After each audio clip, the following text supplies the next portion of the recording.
Well, well, well, it is another day in paradise. Welcome to the PrepperCon Radio Hour. As always, paradise there, Scott.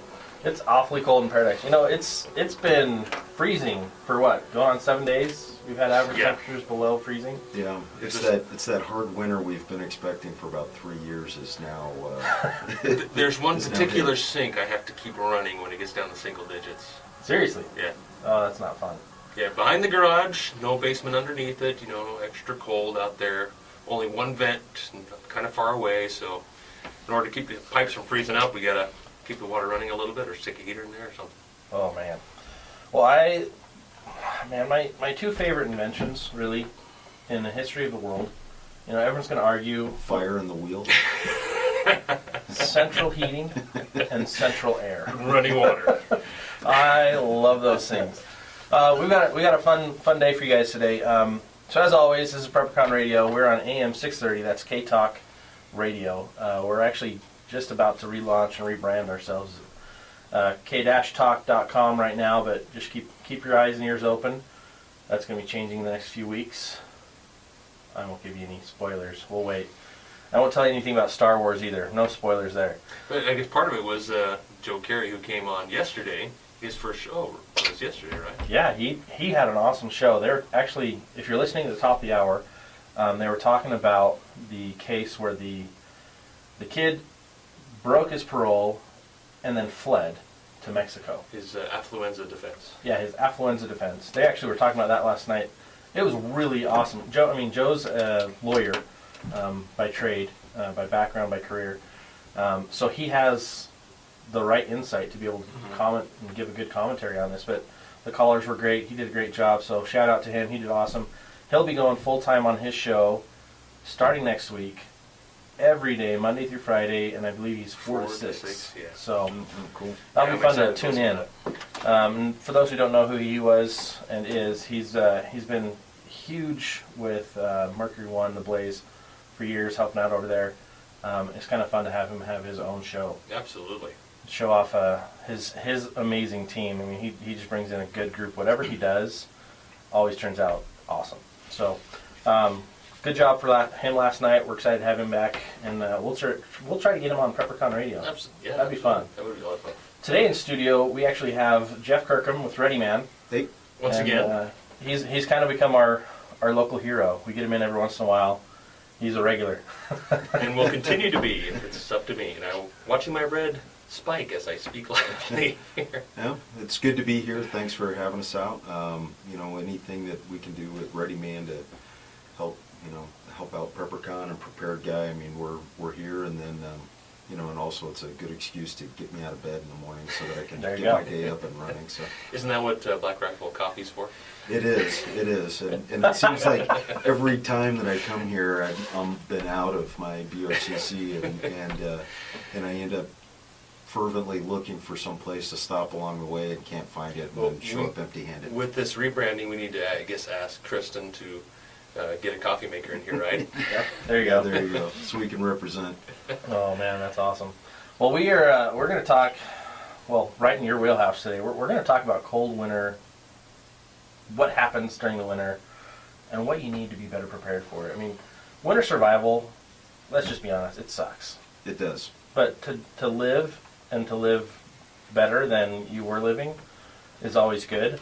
To die in miserable conditions doesn't sound like fun. I've never done it, and I don't want to try it. But never had frostbite. Maybe you have never had frostbite. Yes. Yep. Sucks. Oh. We're gonna have some fun stories today. I can already tell. So let's jump a little back in history for you. You've done a lot with cold weather survival. Amazing training. What is the craziest thing that you learned or did, in your military career, getting your the craziest or the suckiest? Let's go suckiest. Isn't that the same? Let's see. There's probably a few, but I think probably the thing, probably one of the suckiest things, I guess, was when before you go to combat dive school, I was a diver in SF and Special Forces, and I was on a dive team, and really you quickly figure out, you make a little extra pay for being a combat diver, and everybody's like, oh, wow, that's great, you make a few extra $100 a month, and then once you're a diver, you quickly realize it's because you're doing a whole bunch of extra work. And then to add insult to injury, I was in what was called the cold weather battalion, which meant that we were diving in cold water, and it really cemented in my head that it was like, boy, let's leave this stuff to the SEALs, because this really stinks. But probably the worst time was, there are 3 or 4 there, but I did pre-scuba. So before you can go to scuba school, you have to go to pre-scuba or pre-combat dive school, and when you go there, it's basically it's like hazing. It's not hazing in the sense of like a fraternity. It's just they wear you out straight for about 2 weeks, and like I had about 1 or 2 near drownings a week, and nothing exhausts you like thinking you're going to die and trying to do the cat scratch fever to try and get to the top of the pool because you're drowning. But and I did it over my Christmas vacation. So happy holidays! Happy holidays. So it was the Puget Sound in January with snow on the ground, diving up, and it doesn't get real cold in Washington, but the seawater from Puget Sound gets nice and cold, and when there's snow on the ground after you get out of the water, in doing that, 2 dives a day, or they weren't dives, they were surface swims, and because you're not diving yet at that point. So that probably ranks right up there as like probably one of the suckiest times in winter training. Wow. My background, Boy Scouts, Klondike Derbies, the Polar Plunge, that was probably the worst. Sound like a picnic Polar to me. Plunge, The Polar yep. Plunge, but I'm that's part of nothing Polar like the Club Puget Sound. Like, holy crap. The Polar Plunge at Camp Lowell was, I think that was 10 seconds or something back then, but you were out and you were done. And I grew up in Colorado, so we went to Camp Chris Dobbins, and we had to jump into the lake, and we didn't have to stay in very long. So everyone's like on the edge of the dock, and they're jumping in on one side, and they're climbing out of the other side as pretty much as fast as their head hits the water. They're climbing out. It's miserable. And that's the challenge. I think a lot of people think, okay, when the winter hits, what do I need to do to be better prepared, to be prepared to survive? And I think one of the things to think about is the scenarios you could face. Mm-hmm. But think about how miserable it'll be if you're not prepared. Yep. So it's all preparation. You can shoot and miss a little bit when it's warm outside, but in the cold, there's so little room for error for screwing up that and even if you do everything right, you're still there's still an element of misery. There's still an element of like, man, this really kind of stinks. That's going on there, and so and you're just limiting that by your planning, and so you get cold, and then you get wet and cold, and then on top of that you have the exhaustion factor because you're constantly cold and shivering, and you're tense while you're out there. It's interesting. I just saw a slideshow that a guy put together, and it was all of the bodies that are still left up on Mount Everest. Yeah, I've seen Of these climbers that had died. And the majority of them, they say, die from exhaustion and exposure. So they get so tired. Now, obviously, there's a lack of oxygen that's going on because of the altitude. But most of them carry oxygen. But most of them are carrying oxygen, and not all of them. But it's not falls that are killing people. They just reach the end of their rope. They sit down to take to get a rest, and that's it. And that's it. They fall asleep. And really that exemplifies the cold of you're burning so many more calories in the cold, and you don't even know it. Just standing there because your body's tense. You're trying to generate that metabolic heat from your core to stay warm. Your hands are cold, your feet are cold. Then you throw some water, on top of that in the form of wet snow or slush or perspiration, and really that's really what happens with a killer. And then your body's trying to constantly stay warm. And if you don't understand what kind of cold that is, that's 60 degree below zero cold plus wind chill. Plus windshield, yeah. And really it just happens faster at that altitude. But if you look at even if you walked outside right now and you were working hard because you got lost and you're tromping around, and you start to get a little bit of that fear factor going in the pit of your stomach with the butterflies. Yep. And then all of a sudden the adrenaline's kicking up. We're working a little bit harder. We start to sweat. We're not wearing the proper clothing that we should be. Cotton's super comfortable, but then the cotton's holding all that moisture in, that's holding that water against our body, which is the convections. It's bleeding off all the heat from our body. And then all of a sudden, before you know it, you're hypothermic. You sit down to get a rest, and then you're gone. It's interesting. There's a story in the news. Fox News covered it just the other day. Did you guys hear the story about the two kids hunting, and one of them got lost up in Weber County. Yeah, he walked. all night long. All night long. The thing that saved him, which is interesting in the article, the thing that saved him was that he was wearing his winter hunting gear, which was extra insulation. Mm-hmm. He had multiple layers on. He had wool. But the thing that could have killed him was the fact that he just was wandering. He wasn't knowing where he was going, and eventually his cell phone died, but he'd at least told everyone where he was going to be. They ended up finding him, or almost finding him, when they found, with the helicopter using infrared, they found his sled that he'd been pulling, and it had all the gear, and it had a heat signature still.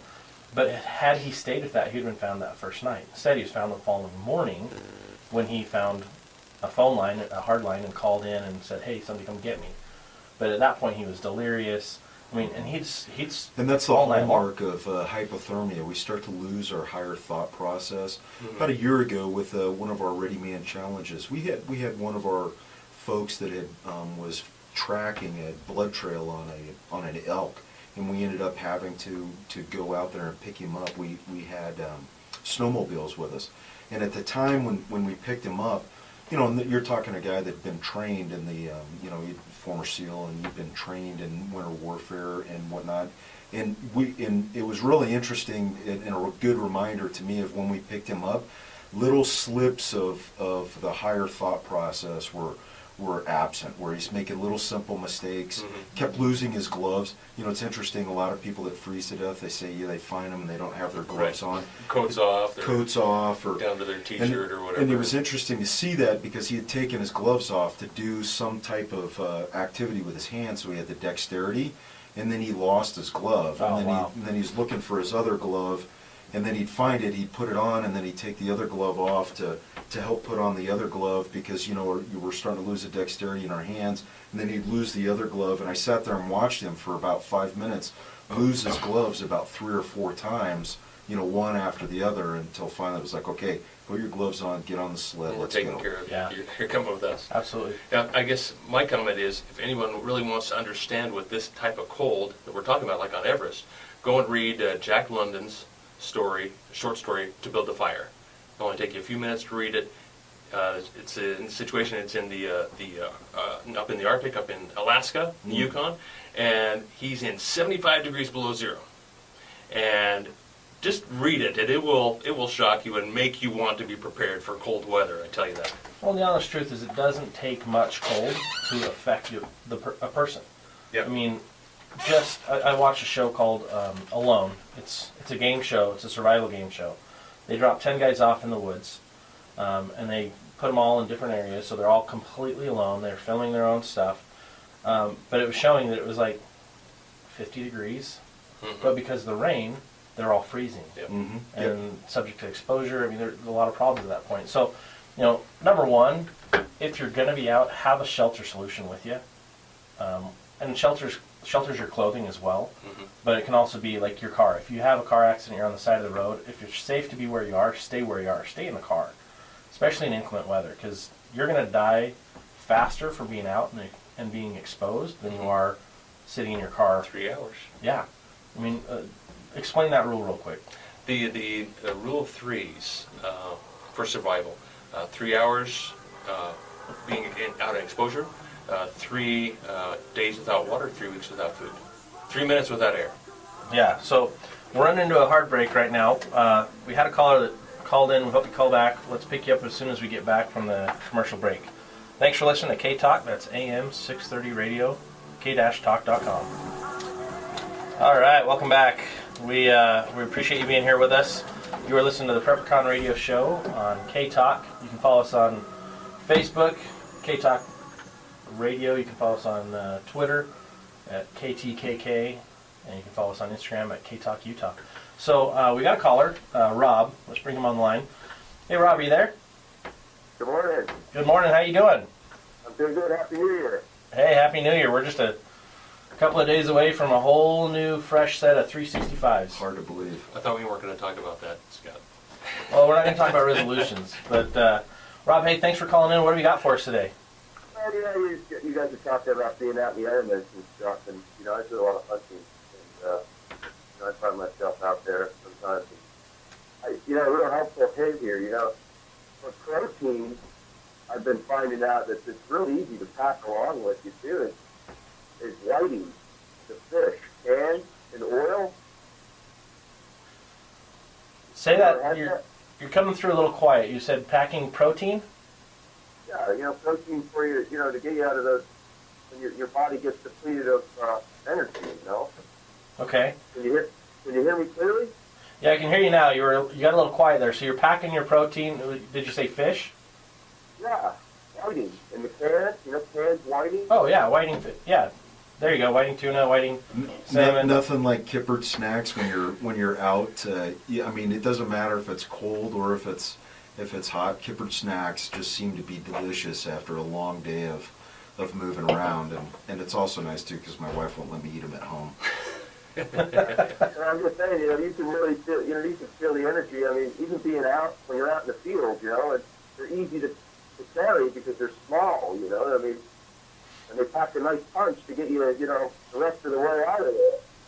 Absolutely. I think one of the things a lot of people forget about when they are going out, because we're in such an on-demand society, everything is, I want to watch a movie, let me download it. I want to see what's on the web, let me get it on my phone. I want to get some food, I'll hit a drive-through. But it's so smart to have something with you on your person, in your car, just in case. Because you never know what's going to happen. So I really appreciate that. What else, as a hunter, what else do you do to stay warm?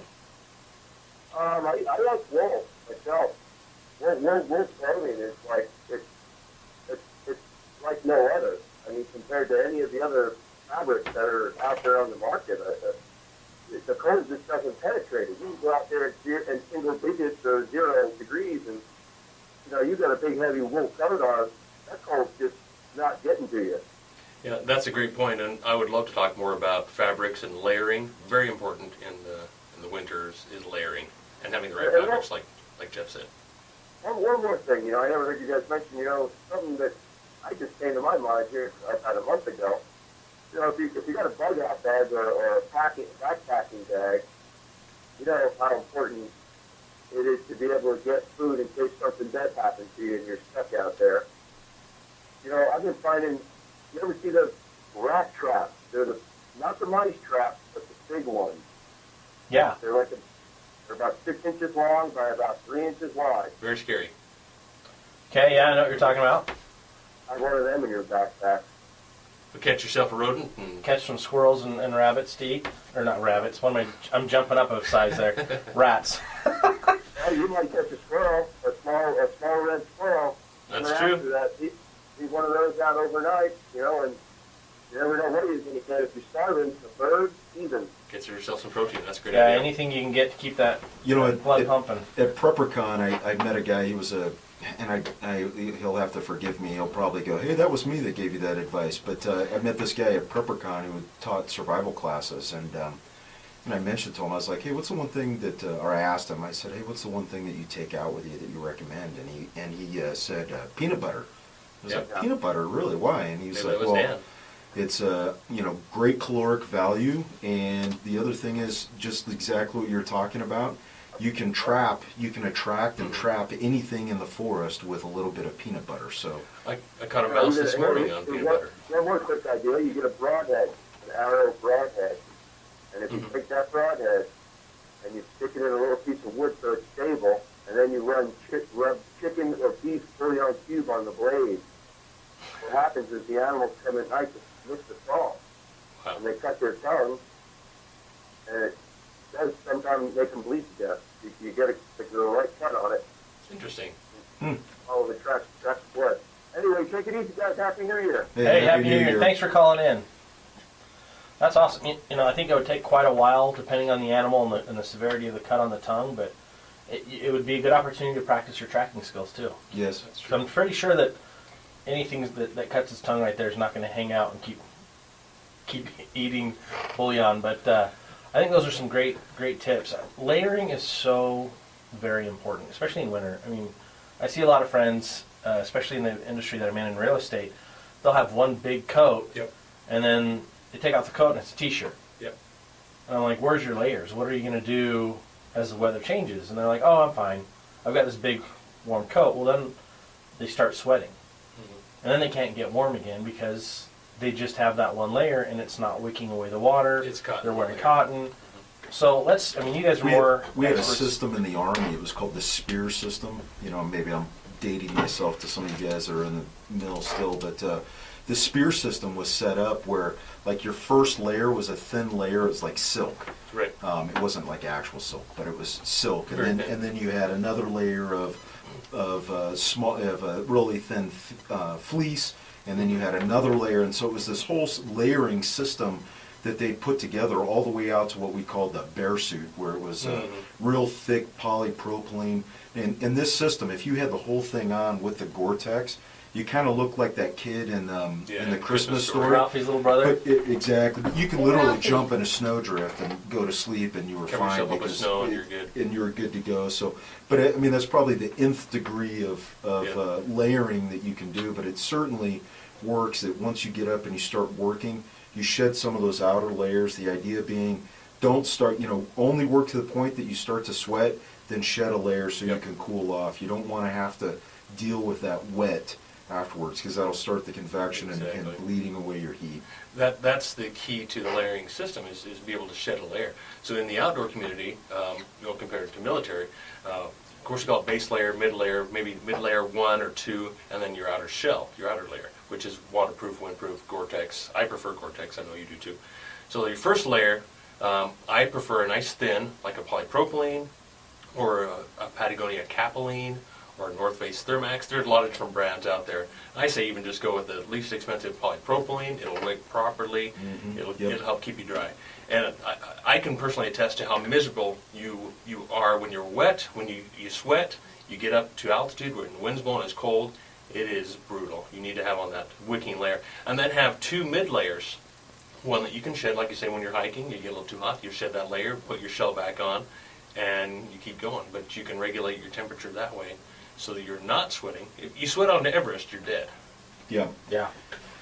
Well, I think the other thing is be cognizant of where you're going and what you're doing, but also have extra surplus, extra supplies with you. Like, it's so easy to have an extra wool blanket in your car.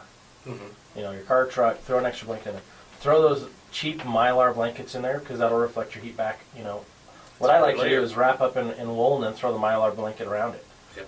And it gives me a lot more heat. I'm actually going to be doing a video on this the next few weeks. I'm going to sleep in my truck overnight, just on the side of the road somewhere, and just see how well just those 2 systems will See how do. long your gas tank keeps going with your heater blazing. Engine off.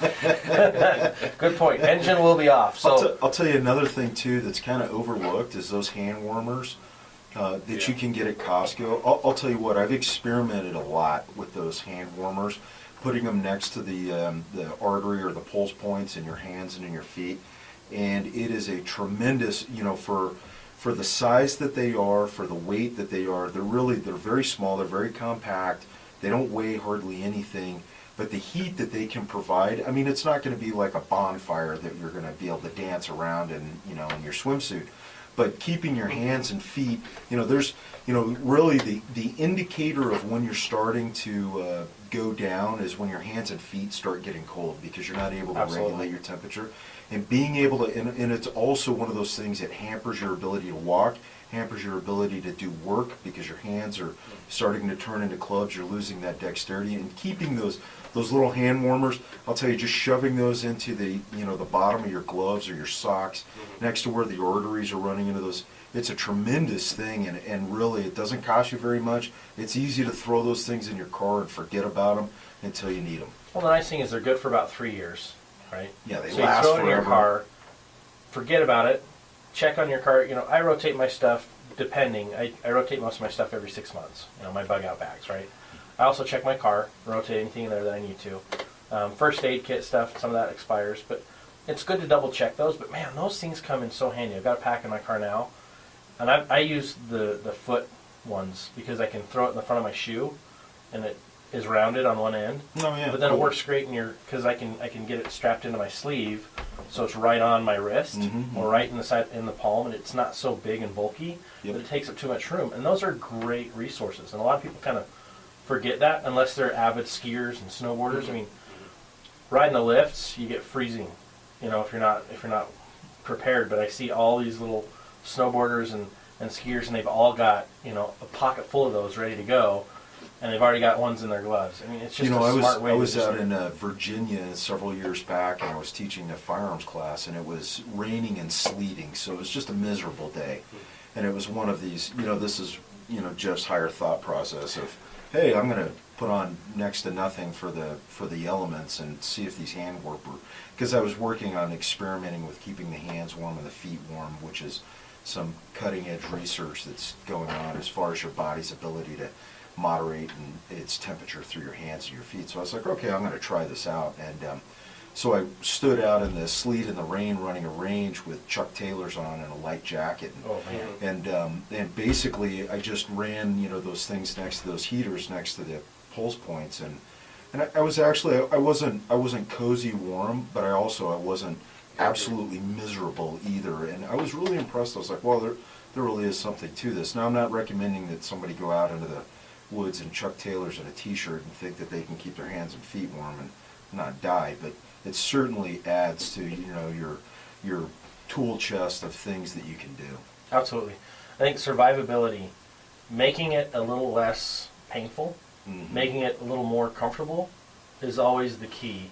If you're just trying to survive, that's no fun. You want to make sure that you're in at least a better condition than you would have been without the gear, whatever you've got. And that's why with PrepperCon, one of our things is thrive.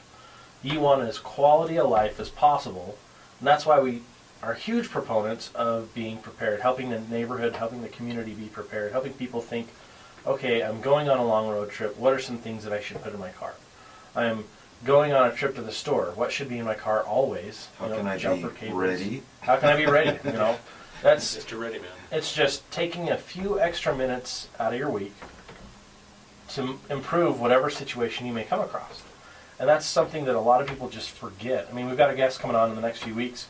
His name is Chris. He is a world record holding hand cyclist. Wow. He's a quadriplegic. He has to take extra time for everything that he does. And when he broke the world record, he was, and I don't want to spoil too much because he'll be on it, I think, next week, but he rode from Idaho Falls to Huntington Beach, went through some severe weather. As a quadriplegic on a hand cycle, you have to wear special gloves just to be able to crank the handle because he doesn't have the dexterity and the grip strength. And so he had to rig up his own solution to keep his hands semi-warm and dry. So we'll have him talk about that. I think that's going to be a fun topic next week. But well, and I think planning is one of those things. You ask any mom out there, now that I'm a father and stuff, and it's like, it's an amazing amount of planning that has to take place of when you're taking your 2-year-old out. It's like, do you have the diaper bag? Do you have the bottle? Do you have the diaper rash cream? Do you have the treats that are in there in case when they get hungry? Okay, now it's cold outside. Do they have a jacket? Do they have a hat? And, if you extend that just a little bit, I mean, in a lot of cases, especially moms that are out there, they're already doing it. It's just taking that just a half step further and really secure your safety in case, worst case, it starts snowing like it is right now and you go off the road and you're stuck there. Yeah. Especially when you have kids, they rely on you. Absolutely. You may have all this stuff for your kids, but you don't have stuff for yourself, then what are they going to do? It's funny, I find this oftentimes, the wife will pack the bag, the dad will take the kids, and the kids will be more prepared than the dad is because the mom.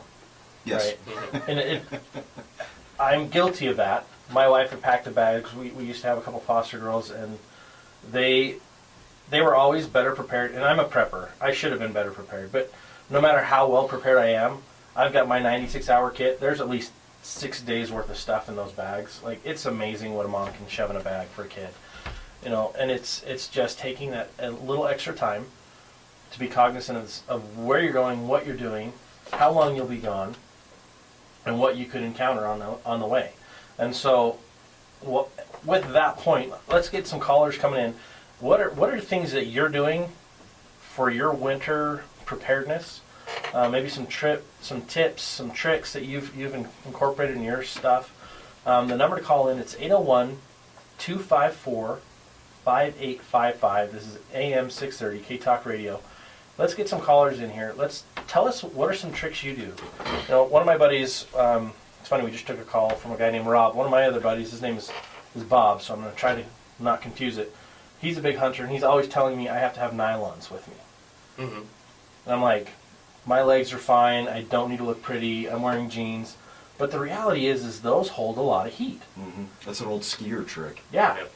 And I guess hunters have been using it for a long time as well. Mm-hmm. You know, I don't fully know the whole science about it, but it works really well. I've used it skiing, and my legs are nice and toasty. Well, and I think too, like a lot of folks, as soon as you start talking about layers and whatnot, people immediately think in some of these higher end stores that are, you know, they're like, man, it's a lot of money, it's kind of expensive. The reality is, you can buy pretty much everything you need. With Readyman, one of the challenges that we're getting ready to do is we're gonna give a guy $100, and it's like, okay, you have $100 and you can go into Walmart and or some such store like Walmart, and it's like, with that $100, can you buy enough supplies that you can stay overnight and survive out in the wilderness? And in tinkering around with that and doing our research, you know, really it is possible if you're smart and you know what to look for, you do a little bit of research. You know, it's not cost prohibitive to get the right materials and just to have them on standby. Now, they may not be the latest and greatest thing from Patagonia, but you throw it in your vehicle and you'll be at least safe. And, yeah, it'll work. You'll be a lot better off than without. You know, hey, we're coming into another break. Thanks for tuning in. Stay with us. We'll be back in about 2 minutes. Hey, welcome back to PrepperCon Radio. I am your host, Scott. I've got Shane in house as usual, the prepared guy. Here. And then we've got Jeff Kirkham over at Readyman. Tell us a little bit about what you guys have coming up. I think it's pretty exciting. Yeah, so at Readyman, for those of you that don't know, we're an online training content. So we have members that pay a monthly fee, and then you can get in and you can learn skills. And then many of those, which are part of what we call the Readyman Challenge, are entertaining training. We like to call entertainment. I'm not sure who coined that phrase. That's pretty cool. I'll say I did, but no, it's probably my business partner Evan. But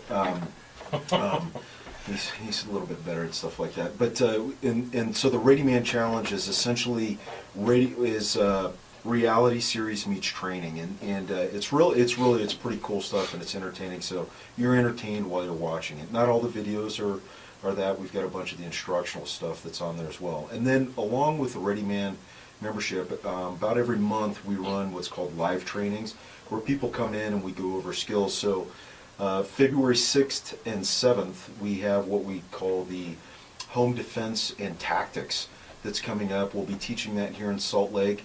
If you're a Readyman member, it's a huge discount on there. Typically the class is about $1,000.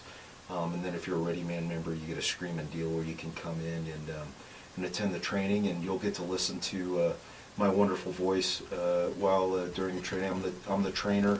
So we take a lot of the tactics, many of the tactics that we learned and did overseas with Special Forces, and then we've applied those to home defense and what to do when you wake up in the middle of the night because something crashed in the kitchen or something like that. And so we're going to be doing that the 6th and the 7th. There's still some slots. We just announced this literally less than 24 hours ago. So there's still some slots. People can sign up. They can at info@readyman.com or info@readymanteam.com. Either of those two, or you can go to readymanstore.com and you can sign up there as well.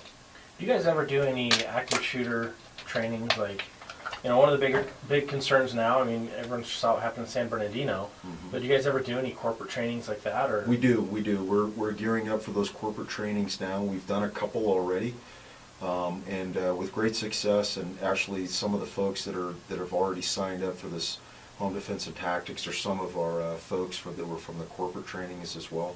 I guess they liked what I was teaching, and so yes, we've done that as well. So for anyone who's in a corporate environment, who's an employee or employer, I mean, what does it focus on? You can just send an email, and really what we do is, because there's so many different buildings that are out there and so many different layers of what's happening with the corporations, that you can call us, and if it's something where we're going to travel to you guys, then we'll develop a course specifically for you. So right now we're putting together a course. There's a local company where they do a lot of traveling overseas, so they're not necessarily, they actually very secure building and whatnot, not a huge chance of an active shooter, but they're more worried about the kidnap avoidance. One of the other courses that we teach is a kidnap avoidance hostage escape course, and so they're more interested in that, to see if they're being followed by potential thugs when they're overseas, and what to look for and whatnot.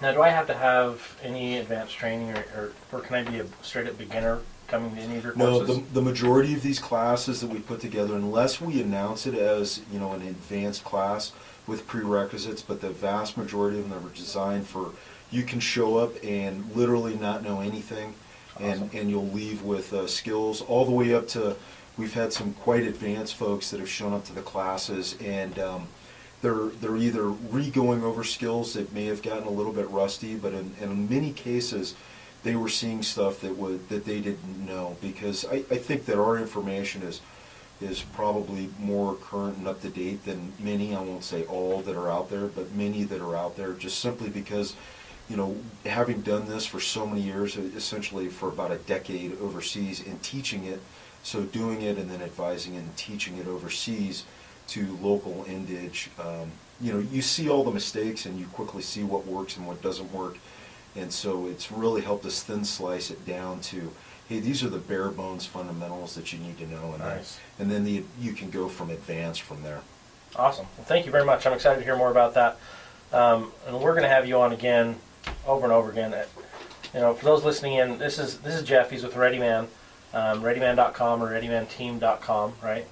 Readyman.com. Readyman.com. Or ReadymanStore.com. There you go. If you go to the ReadymanStore.com, you can get the cool hostage escape cards and all the different survival tools. You have first aid stuff there as well, right? Yep, we're spinning up the first aid stuff. So my RATS tourniquet is on there, the Rapid Application Tourniquet System. I'm the inventor of that. So that's Readyman sells that, and we're actually, because medical is one of those things that's so often overlooked by folks. They go to the range. We were just talking about folks at the range blasting, and so they're up to par on their shooting skills. But it's you get into a gunfight, there's a good chance somebody's going to get a hole in them, and you need that second half of the gunfighting skills of saying, hey, I've got to be able to render aid to anybody that may have received a round. Awesome. Looks like we've got a caller. Let's go ahead and take that caller. Hey, you're on live with K-Talk. What's your name? Dale? Neil? Dale. Dale. Hey, there you go. What have you got for us today, Dale? I had a question on whether it's better to be closed or unclosed using body heat inside the together sleeping bag. Okay, good question. So are you talking just in general, or are you talking a hypothermic situation? Well, it's an emergency. My wife's got 19-year-old younger sisters that are rather at that stage where they're not too inhibited, so that makes a fun, scary situation. Needed body heat. All right.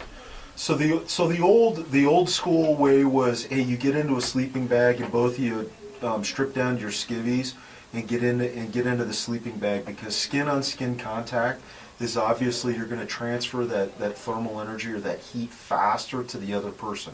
Now, obviously, that may not be applicable, or that may not be suitable for some of the situations we have. because maybe you're a guy and it's a girl that is gone hypothermic, and saying that you're going to strip down your skivvies and jump into a sleeping bag really isn't reasonable, and nobody's.